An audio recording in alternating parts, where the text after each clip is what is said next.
बच्ची यहाँ आती है और एक सेब को उठाकर दर की तरफ जाने लगी। उसकी मॉम उसे देखकर फन आवाज लगाकर बुला रही थी। बच्ची की मॉम का नाम था जेसिका और इसके 2 बच्चे थे। देखिए बच्ची और दूसरा था छोटा बेटा। बच्ची वो सेब अपनी मॉम जेसिका को लाकर दे देती है और क्योंकि उनके घर में तो पहले ही ढेर सारे सेब पड़े थे और बहुत सारे तो सड़ भी गए थे, इसलिए जेसिका वो वाला सेब टोकरी में फेंक देती है। तो इस वजह से उसकी बेटी नाराज हो गई। कहती है मामा वो सेब में आपके लिए लाई थी इतने प्यार से और वो अपने टोकरी में डाल दिया, दिल तोड़ दिया आपने मेरा। फिर अब पता चला कि असल में जेसिका को नशे की लत थी, लेकिन कुछ दिन पहले ही वो हॉस्पिटल से अपना इलाज करवा के आई है, इसीलिए फिलहाल उसने नशा छोड़ दिया था। उसके हस्बैंड को भी नशे की बहुत बुरी आदत थी। अब जेसिका ने नशा छोड़ दिया था पर उसके हस्बैंड का नहीं छूट रहा था, इसीलिए वो यहाँ नहीं रहता, इनसे अलग रहता है। उसने अपने बीवी बच्चों की जिम्मेदारी छोड़ दी थी, तो जेसिका को अकेले ही अपने बच्चों का ख्याल रखना पड़ रहा था। अब जिस घर में वो अपने बच्चों के साथ रह रही थी वो उसके डैड का था, जिनकी अब मौत हो चुकी है। घर काफी पुराना और टूटा फूटा सा है, सामान भी यहाँ ज्यादा नहीं है। कमरों और दरवाजों की हालत भी बहुत खराब थी,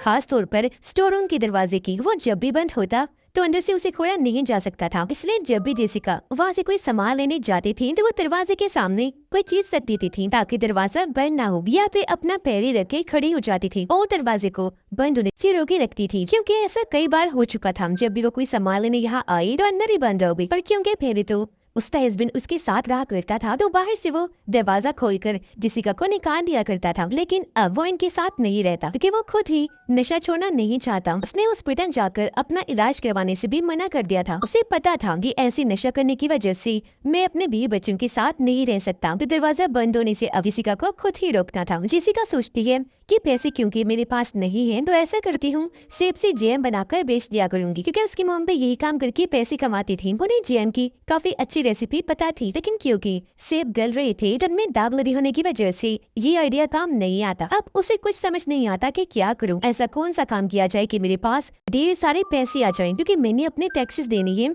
सर पर कर्जा चढ़ रहा है और 2 बच्चों को पालने की जिम्मेदारी है। तो ये सारी बातों को सोचकर वो काफी परेशान हो रही थी। फिर उसे ख्याल आया कि मैं अपनी मोम के पास से जाती हूँ, क्योंकि वो शहर में रहती है तो वहाँ जरूर कोई अच्छा काम करने को मिल जाएगा। उसने अपनी मॉम को कॉल की। इस पर उसकी मोम का कहना था कि बेटा अब तुम आ ही रही हो तो काम करने के इरादे से ही आना, क्योंकि तुम्हें नशे की लत थी, अब बेशक ना हो लेकिन पहले तो थी, जिस वजह से मुझे तुम पर इतना यकीन नहीं है। जेसिका जवाब देती है मॉम मैं काम करने के लिए ही आ रही हूँ, क्योंकि मेरे ऊपर बहुत सारी जिम्मेदारियां हैं। जिसके बाद वो जाने के लिए सामान पैक करने लगी। वो सामान स्टोर रूम में पड़ा था, दरवाजा खुला ही था, इसलिए वो अंदर चली जाती है। लेकिन तभी जानरेज हवा का झोंका आया जिससे दरवाजा बंद हो गया और जेसिका अंदर ही फंस गई। वो काफी परेशान हो गई क्योंकि उसके दोनों बच्चे छोटे ही तो अकेले होने की वजह से कहीं डर ना जाए उसे फिक्र होने लगी। उसकी बेटी भी काफी छोटी थी जो दरवाजा नहीं खोल सकती थी, लेकिन फिर भी जेसिका अपने बेटी को आवाज लगाकर स्क्रू ड्राइवर इन्हें पेचकस लाने के लिए कहती है। बच्चे को ले आई, जिसे लेते ही जेसिका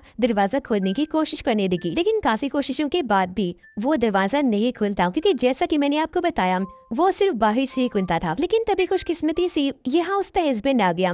वो दरवाजा खोलता है और जेसिका बाहर आ गई। वो उसका मजाक उड़ाते हुए कहने लगा जेसिका अब तो मुझे हैरानी भी नहीं होती कि तुम स्टोर रूम में बंद हो गई हो, क्योंकि ये तो तुम्हारा रोज का ही काम बन गया है। पता नहीं तुम जान के करती हो, किसी क्या छोटी बच्ची हो, इतनी बेवकूफी कैसे कर सकती हो तुम। जेसिका बोली पहली बात तो ये है कि नशा करने की वजह से तुम्हारा यहाँ आना मना है, और दूसरी बात कि तुमने मेरी मदद की उसके लिए शुक्रिया, लेकिन अब तुम यहाँ से चले जाओ क्योंकि तुम नशे में हो। पर मैं नहीं चाहती कि इसका बुरा असर मुझ पर ये मेरे बच्चों पर पड़े, क्योंकि मैं नशा छोड़ चुकी हूँ। लेकिन यहाँ पता चला कि वो खुद तो आया ही था, साथ ही अपने साथ अपने दोस्त को भी लाया था जिसका नाम सैमी था। वो अच्छा आदमी नहीं था, वो भी नशा किया करता था और बच्चों को अगवा करके उनके साथ गलत करता था। इसी वजह से जेसिका को वो सख्त नापसंद था। वो नहीं चाहती थी कि वो कभी भी यहाँ आए। अपने हस्बैंड को बड़े प्यार से समझाती है कि तुम प्लीज यहाँ से चले जाओ और इसे भी ले जाओ, दोबारा यहाँ कभी मत लाना। ये सुनकर सैमी का गुस्सा आ गया। वो जेसिका के पास आकर कहता है कि मैंने तुम्हें क्या कहा है, हाँ बताना जरा, तुम्हें मसला क्या है मेरे साथ।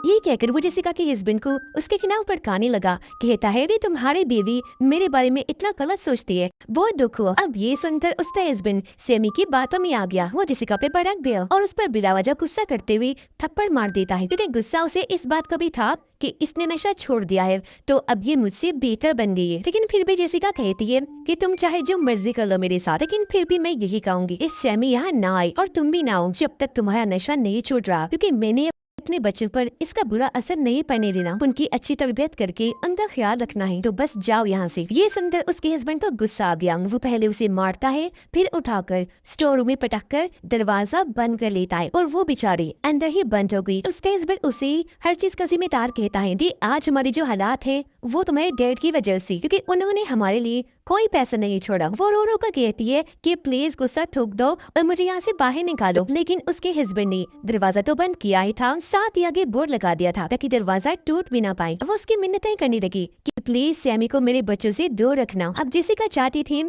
कि पुलिस को फोन कर दूं, लेकिन उसे ख्याल आया कि जब उसका हस्बैंड उसे यहाँ बंद कर रहा था तो इस बीच उसका फोन बाहर ही गिर गया था और तो और उसके पास जितने भी पैसे थे वो सारे पर्स से उसके हस्बैंड ने निकाल लिए थे। उन पैसों से ही वो यहाँ से जाने वाली थी, लेकिन अब नहीं जा पाएगी क्योंकि एक तो यहाँ फंसी हुई है, दूसरा अगर यहाँ से बाहर भी जाए तो पैसे ना होने की वजह से वो जा ही नहीं पाएगी। उसका हस्बैंड जब दरवाजे पर कील ठोक रहा था तो कील जेसिका के हाथ में घुस गई, जिससे उसका हाथ जख्मी हो गया। दर्द की वजह से वो रोने लगी, पर इन हालात में भी उसे अपने बच्चों की फिक्र थी। उसने अपनी बेटी को कह दिया था कि भाई को लेकर कमरे में चले जाओ और अंदर से दरवाजा बंद कर लेना, खोलना मत। तब उसकी बच्ची ने ऐसे किया था।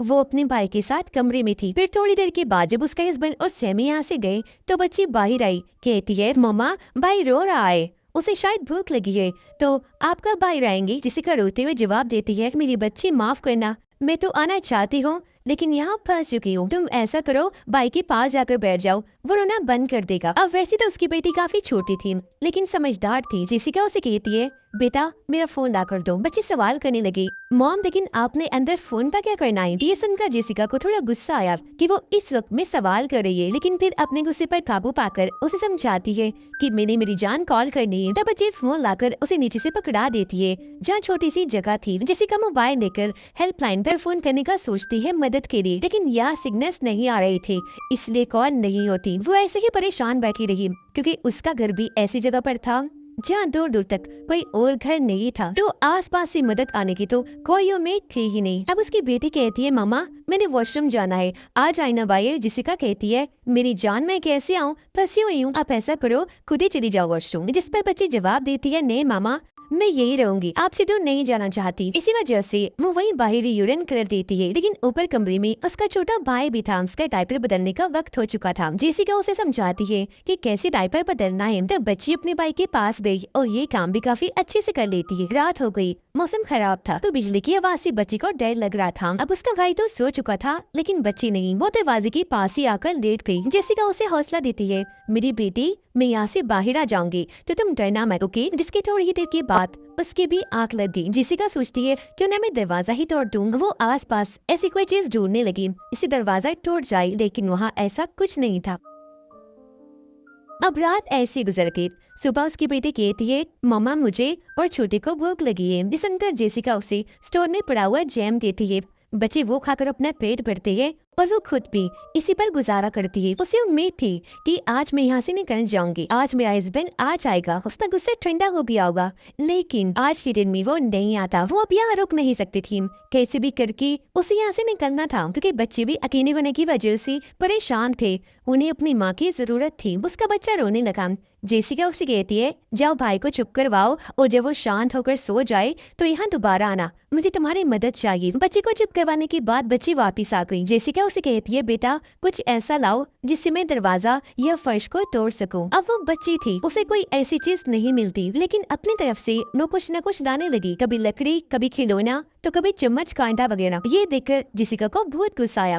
वो सारी चीजें दरवाजे पर दे मारती है, बोली ये तुम क्या कहला कर दिए जा रही हो, ये नहीं चाहिए मुझे, इसे कुछ नहीं होगा। अब उसके गुस्सा करने पर बच्ची रोने लगी। तब जेसिका को अपनी गलती का एहसास हुआ कि मैंने उसे ज्यादा ही सुना दी, इसीलिए वो कहती है अच्छा मेरी जान आई एम सॉरी, मैंने आपको ज्यादा ही डांट दिया, प्लीज चुप कर जाओ। ये कहकर वो खुद पे जज्बाती होकर रोने लगी क्योंकि उसने भी अपनी जिंदगी में बहुत सारी गलतियां की थी जिनका आज उसे पछतावा हो रहा था। सबसे बड़ी गलती अपने हस्बैंड से शादी करने की। अब यह स्टोर रूम में उसके पास थोड़ा बहुत नशा था जिसे वो लेने का सोच रही थी, लेकिन किसी तरह बड़ी हिम्मत करके उसने खुद को रोकी रखा। फिर पर अब जब उसकी बेटी कोई काम की चीज नहीं लाती, इसीलिए जेसिका को स्क्रू ड्राइवर से काम चलाना पड़ता है। वो उसकी मदद से फर्श को तोड़ने लगी, पर वो ये काम एक ही हाथ से कर पा रही थी क्योंकि की लगने की वजह से उसका दूसरा हाथ जख्मी था, उसे दर्द हो रही थी, साथ ही इन्फेक्शन फैलने का भी खतरा था। अब आज यह सेमी आता है, वो भी बिल्कुल अकेली। इस बारे में उसकी बेटी अपनी मोम को बताती है। ये सुनकर जेसिका काफी डर गई, अपनी बेटी को कहती है,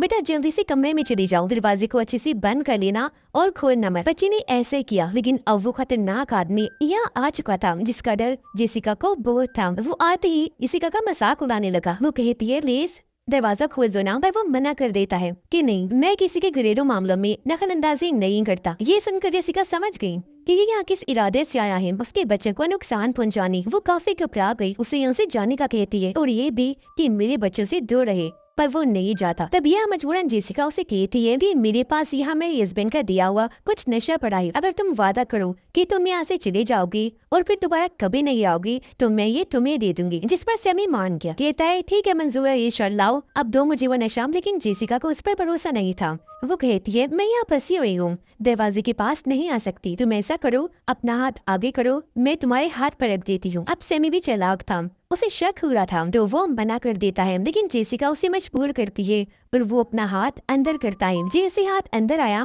समझदारी से काम लेती हुई जेसिका स्क्रू ड्राइवर उसके हाथ में घुसा देती है, जिसके बाद उस पर पत्थर मार मार कर स्क्रू ड्राइवर और अंदर करती है और उसका हाथ वही फर्श पर अटक जाता है। अब दर्द की वजह से वो तड़पता तो है, लेकिन क्योंकि नशे की बुरी आदत ने उसे खतरनाक बना दिया था, इसलिए वो अजीबोगरीब डरावनी बातें करने लगा। पहले वो कहता है कि तुम मुझे यहाँ से जाने दो, मैं तुम्हारे बच्चों को कोई नुकसान नहीं पहुँचाऊंगा। लेकिन जेसिका उसकी बात नहीं मानती क्योंकि वो जानती थी कि ये एक छोटा इंसान है। कि वो बताता है कि नशा छोड़ने के लिए हॉस्पिटल में मैं भी गया था, मैं सुधरना चाहता था, लेकिन मुझे इस बात का एहसास हुआ कि सुधर भी गया तो क्या होगा, चाहे मैं जिंदा रहूं या मर जाऊं, इस दुनिया में किसी को कोई फर्क नहीं पड़ेगा। ये बातें करते करते वो जेसिका को भी तोड़कर कमजोर करने की कोशिश करने लगा। कहता है कि मैं जानता हूँ तुम नशा करना चाहती हो, लेकिन बस डरती हो, और देखना एक दिन तुम खुद ही हार मानकर फिर से नशा करना शुरू कर दोगी।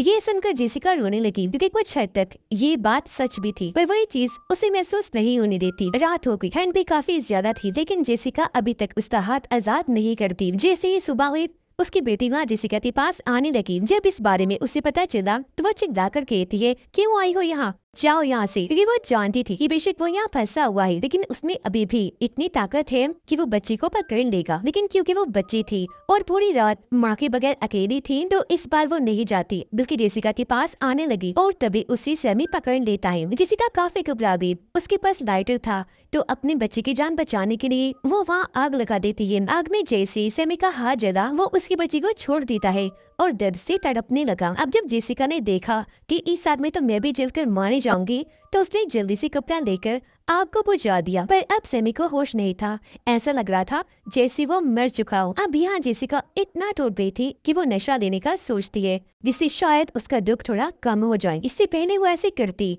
उसकी नजर सामने पड़ी बाइबल पर जाती है। उसने जैसे किताब को खोलकर देखा, खैर हर सभी पर पैसे पड़े हुए थे जो उसके डैड ने जेसिका के लिए छोड़े थे। अब बाइबल में लिखी गई कुछ लाइन्स को पढ़ने के बाद वो इतनी जज्बाती हो गई कि रोने लगती है और नशा भी वही फेंक देती है। फिर वो सेमी के हाथ से स्क्रू ड्राइवर निकाल लेती है। वो बेहोश था, उसे जरा भी इस बात की भनक नहीं लगती और अब जेसिका स्क्रू ड्राइवर से फर्श की बजाय छत तोड़ने लगी। इसमें पूरी तरह वो कामयाब रही और छत को तोड़कर ऊपर वाले वॉशरूम में आ पहुंचती है। यहाँ से निकलकर वो कमरे में जाने लगी। बच्चों के पास उसे डर था कि कहीं उन्हें कुछ हो ना गया हो, लेकिन खुशकिस्मती से दोनों बच्चे बिल्कुल ठीक थे, जिससे उसकी जान में जान आई। अब बच्चे भूखे थे, खाना गाड़ी में पड़ा था जिसकी चाबी सेमी के पास थी। जब किसी चाबी उसके पास से निकालकर बच्चों को लेकर वो गाड़ी तक जाने लगी, पर बाहर बहुत तेज बारिश हो रही थी। वो बच्चे का दूध नहीं लाई थी, इसलिए बच्चों को लेकर वापस घर आ गई। सर्दियों का मौसम था और बच्चे क्योंकि बहुत भीग गए थे, इसलिए वो उनको घर में ही छोड़ती है क्योंकि वो बीमार भी पड़ सकती थी। अब खुद वो बाहर जाते हैं खाना लेने,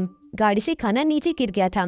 जब वो खाना उठा रही थी तो हम देखते हैं कि सेमी का होश आ गया है, जो खिड़की पे खड़ा होकर जेसिका को देख रहा था। खाना लेकर वो जेसिका की तरफ आई तो देखती है कि दरवाजा बंद है, क्योंकि अंदर से सेमी ने दरवाजे को बंद कर दिया था।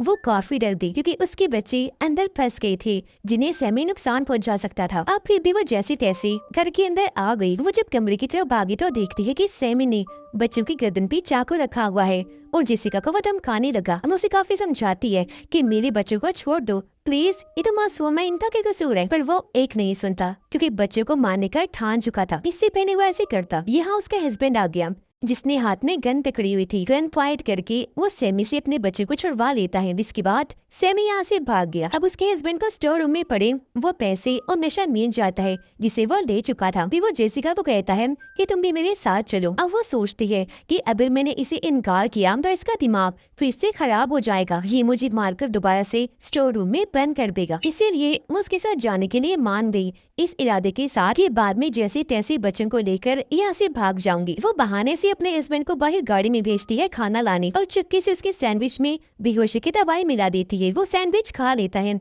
लेकिन तभी उसने एक नशे वाले सिरिंज निकाली। पहले खुद नशा किया और जब जेसिका की बारी आई तो वो उसे गन छीनने लगती है। यहाँ वो उसके इरादे समझ चुका था, इसीलिए उसे पकड़कर पीछे धकेलता है और दोबारा से उसे मारने लगा। लेकिन इस बार वो भाई चुप नहीं बैठती, जवाबी हमला करती है और जब उसकी हालत खराब हुई तो वो उसे उठाकर खिड़की से बाहर फेंक देती है और वो बहुत बुरी तरह वहाँ गिरकर बेहोश हो जाता है। अब हम कुछ दिन के बाद का वक्त देखते हैं जहाँ अब जेसिका ने यहाँ रहना सीख लिया था। उसे जैम बनाने का जबरदस्त तरीका मिल गया जो वहाँ पर एक किताब में ही लिखा था। लेकिन क्योंकि पहले वो नशे में धुत रहती थी इसीलिए उसने कभी भी इस पर ध्यान नहीं दिया। अब जब नशे की लत खत्म हुई तो उसकी आंखें खुल गई। उसने दिमाग लगाया कि जैम बनाने के लिए सारे सेब का ठीक होना जरूरी नहीं है, हम गले हुए सेब को जाया ना करके बस तभी जैम बना सकते हैं।